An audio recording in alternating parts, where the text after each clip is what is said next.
Okay. Okay, congratulations, ladies. Wow. After watching this, I thought I really better get my ass to a gym. My God, I don't even know where to start. When you got the script and you knew what you had to entail in this, were you freaked out? Were you excited? What was the thought? Do you want to start? When I first read, well, we didn't get to read the script until we were further into the auditions, but when there was word going around that Zach wanted to do a female version of 300 set in the 1960s, everyone was jumping on it, you know? How could you not get excited about it? And for him to do a movie about females escaping their adversities and taking fate into their own hands, he's the only one that can really do it right.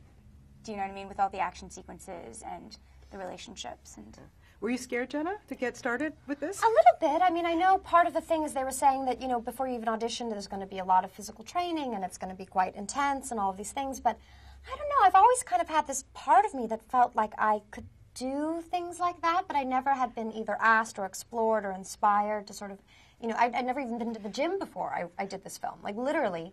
But I think it really brought out incredible beasts in us all, and like sort of we found, you know, I know for me that when I finished the film, you know, I thought my strength level was here, and it's actually probably like the size of a whale, you know, of like how strong you actually are, and that it's a muscle, and you have to kind of work at it, you know.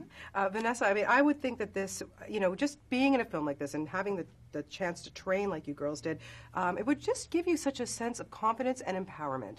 It totally does. I mean, it was amazing because I got to do it with 4 other amazing girls who were strong, and when you do something and you're stripped of all the makeup and the looks and all that stuff aside, and you're just putting your best foot forward and you're sweating together and you are just pouring your blood and your heart and your soul into these workouts, it's like you can't help but make this amazing bond. And it's like I got paid to be in the best shape of my life and try things I never thought I would do. Yeah, were you guys, after you did all this and you finished the film, we were thinking like, oh my God, I can't wait to have a donut. Like what is that like? Or do you want to just continue with that kind of workout You want to continue, but I feel like we were wise, and you know, we weren't trying to like lose, you know, we had us more on like a pro athlete's diet where we were trying to sort of have a high metabolism, like get really good fats, really good protein. So, but we definitely treated ourselves because we were working our asses off. So like every Wednesday, I remember when we were training, we would have a bit of a hump day and go and like have like a dessert like tasting sampler, you know, just because, you know, we were really working hard. And I feel like, you know, if there was ever a point where we felt like we weren't doing what we needed to be doing in the gym, we would, you know, like make it up for it, like with the eating and eating healthier. But it's kind of nice to be able to have not so many restrictions, you know, and just sort of go as you go, you know, and that's really what it taught me, is it's not about dieting and nutrition, it's just like treating your soul more and like feeding that and what it needs, because that's probably the most important thing to keep healthy. Yeah. Yeah, I mean, you guys trained with Navy SEALs, and really, you know, were there any injuries? Like, man, you were really kicking ass hard there. I mean, we definitely got massages very often. I can't tell you how much time I spent in the bath in Epsom salt. Yeah. Because I would wake up the next morning after training and I could barely walk. There was just, But the long physical hours also, I think, avoided injury on set on the long hours. So yeah, I think being physically fit was...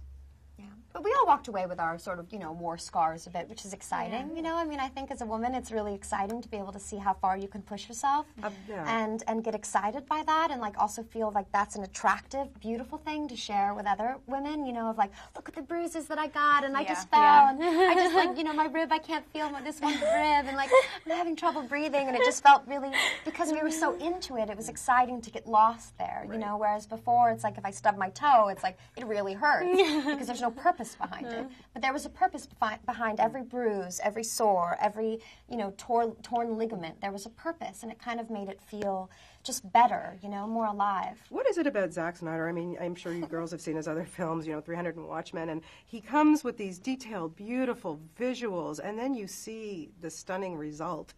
You know, were you surprised when you had seen the finished product and what you guys have accomplished? There's only so much that you read on a script and so much that you see on set. And, you know, on set it looks great, but he just always takes it to another level. The first 10 minutes, the beginning of the movie, there's no dialogue, but it tells this beautiful story, and it's done so well, and that's just what Zach does. He's a beautiful storyteller. Yeah.